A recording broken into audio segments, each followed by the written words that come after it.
Dobrý den, vítáme vás na stránkách Magic Listu. Dnes vám ukážeme tipy, jak naplno využít seznamy přání. Každý seznam může mít svůj originální design. Klikněte na změnu grafické šablony a vyberte si z nabídky. Pro zobrazení klikněte na náhled Magic Listu na webu. Každý Magic List může být zcela jedinečný.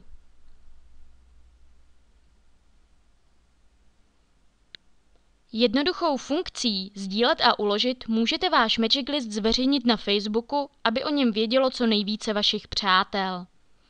Na své Magic Listy vkládejte přání i z jiných e-shopů. Stačí, aby měli volbu vložení zboží na seznam přání a vyberte správný Magic List.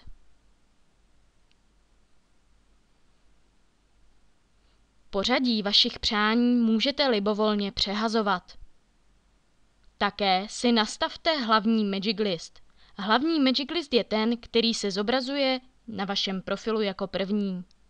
Názvy i popisy Magic Listů můžete jednoduše editovat.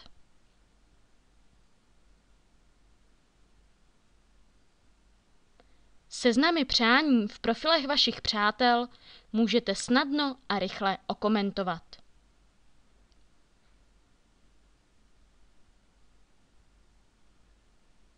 Nezapomeňte sledovat další videa s tipy, jak naplno využívat Magic List. Děkujeme vám za pozornost a přejeme magický den plný splněných přání.